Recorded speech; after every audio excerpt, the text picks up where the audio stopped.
श्री स्वामी समर्थ. नमस्कार. आपल्या सर्वांच्या चांगल्या इच्छा मनोकामना पूर्ण होत हे स्वामी महाराजांच्या चरणी प्रार्थना करते आणि आजच्या व्हिडिओला सुरुवात करते. तर बघा, उद्या आलेली आहे संकष्टी चतुर्थी. उद्या आहे मंगळवार, म्हणजेच 12 ऑगस्ट या दिवशी आलेली आहे श्रावण महिन्यातली अंगारकी चतुर्थी.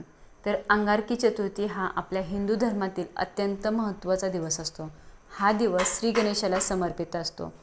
तर 2025 मधली सर्वात पहिली ही अंगारकी चतुर्थी असणार आहे.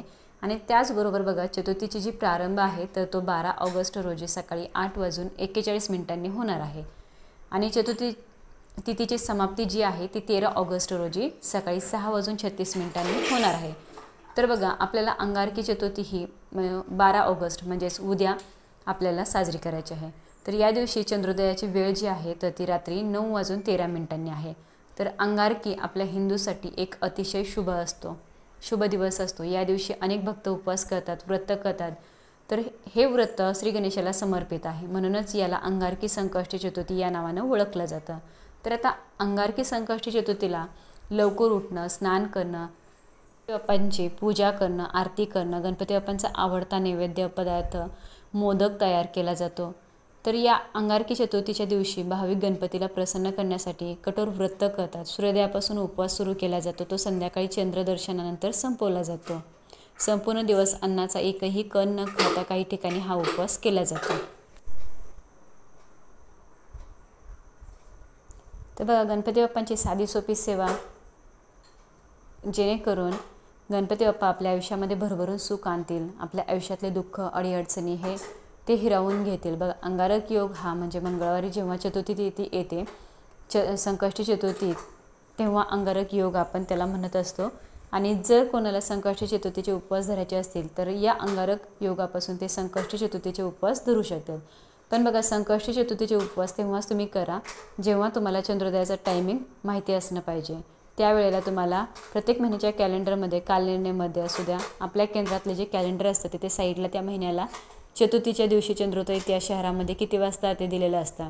जसं की पुण्यामध्ये उद्याचा टाईम दिलेला आहे 9:13 आहे.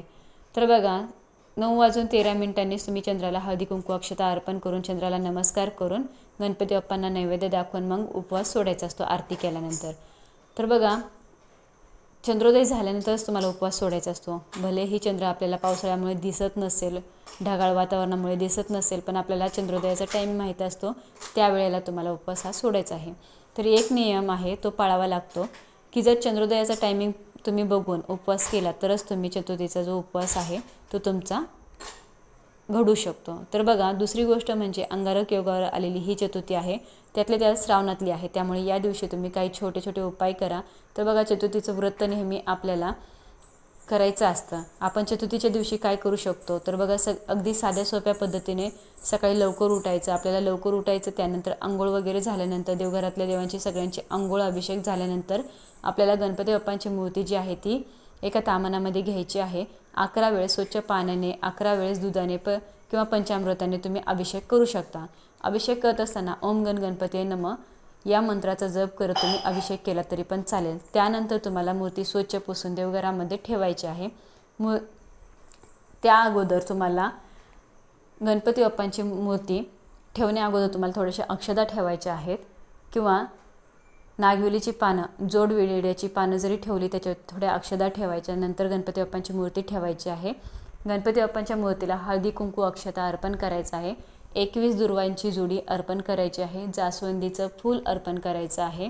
गणपती बाप्पांच्या आवडीच्या दुर्वा आहेत तर ते दुर्वा आणि जास्वंदीचं फूल तुम्हाला नक्कीच अर्पण करायचं आहे. कुठे मिळालं तर बघा, श्रावण महिन्यामध्ये तुम्हाला सगळीकडेच मिळतात दुर्वा. 11 किंवा 21 दुर्वांची जोडी तुम्हाला अर्पण करायची आहे. यानंतर गणपती बाप्पांना तुम्हाला जास्वंदीचं फूल अर्पण करायचं.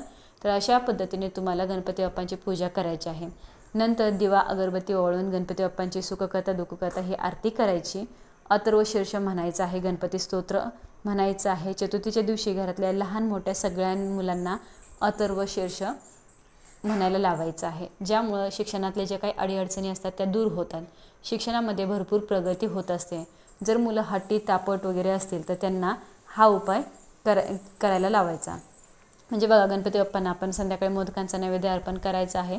मोदक गणपती बाप्पांना अतिशय प्रिय आहेत. त्यांच्या आवडीच्या गोष्टी केल्यानंतर आपल्याला 100% गणपती बाप्पा प्रसन्न होणार आहेत. श्रावण महिन्यामध्ये आलेली ही चतुर्थी आहे. त्यामुळे गणपती बाप्पांचे वडील कोण होते तर महादेव, आणि श्रावण महिना हा महादेवांना समर्पित आहे. त्यामुळे उद्या चतुर्थीच्या दिवशी तुम्हाला गणपती बाप्पांना बेलपान अर्पण करायचं आहे. एक तरी बेलपान अर्पण करायचं, गणपती बाप्पांच्या मस्तकावरती आपल्याला अर्पण करायचं आहे. हा उपाय तुम्ही नक्की करा. यामुळे गणपती बाप्पा प्रसन्न होतील, भरभरून तुम्हाला आशीर्वाद देतील, आपल्या मनातील इच्छा ते पूर्ण करतील. चतुर्थीचं व्रत केल्यामुळे जीवनातले संकट दूर होतात. ऐश्वर्य, सुख, सौभाग्याची प्राप्ती, शांती संसारामध्ये येते. शांती तर येते. त्यामुळे गणपती बाप्पांना काही ज्या गोष्टी आहेत त्या आपल्याला नक्की करायच्या आहेत. संध्याकाळी चंद्राची पूजा आपल्याला करायची आहे. तुम्ही ज्यावेळेस सकाळी पूजा करता त्यावेळेस तुम्हाला गणपती बाप्पांना गुळ खोबऱ्याचा नैवेद्य अर्पण करायचा आहे. आणि संध्याकाळी तुम्हाला चंद्राची पूजा करायची आहे. हळदी कुंकू अक्षता अर्पण करायचं आहे. त्यानंतर चंद्राला अर्घ्य द्यायचं आहे. म्हणजे तांब्याच्या तांब्यामध्ये तुम्हाला पाणी घेऊन त्यामध्ये हळदी कुंकू अक्षता टाकून त्यामध्ये एक फूल टाकायचं आहे आणि चंद्राकडे बघून आपल्याला अर्घ्य द्यायचं आहे. जसं आपण सूर्याला अर्घ्य देतो तसंच चंद्रदेवांना नमस्कार करायचा.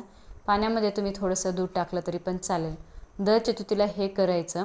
आणि त्यातल्या त्यात बघा, मंगळवारी चतुर्थी आपण म्हणतो किंवा अंगारक योगावर अंगारकी चतुर्थी आलेली आहे. तर ही चतुर्थी खूप महत्त्वाची आलेली आहे, अंगारक चतुर्थी. तर तुम्ही या दिवशी चंद्रदर्शन करून आरती करा. आरती केल्यानंतरच तुम्हाला चतुर्थीचं व्रत हे सोडायचं असतं, म्हणजेच उपवास सोडायचा असतो. तर उद्याच्या दिवसभरामध्ये तुम्हाला गणपती अथर्व शीर्षमचं पठण जेवढं होईल तेवढं तुम्ही करू शकता. ओम गण गणपती नमः या मंत्राचा तुम्ही जप करू शकता. दिवसभर तुम्हाला उपवास करायचा आहे. तर अशा प्रकारे तुम्हाला एकदम साधी सोपी पूजा करायची आहे. आणि काही मुलांसाठी आपल्याला उपायही करायचे आहेत. कसं असतं की आपण काही विशेष दिवसाला, श्रावण महिना हा अत्यंत पवित्र आणि शुभ महिना मानला जातो. तर या महिन्यामध्ये आपण जे काही व्रत केले उपाय करत असतो त्याचं आपल्याला 100% फळ प्राप्त होत असतं.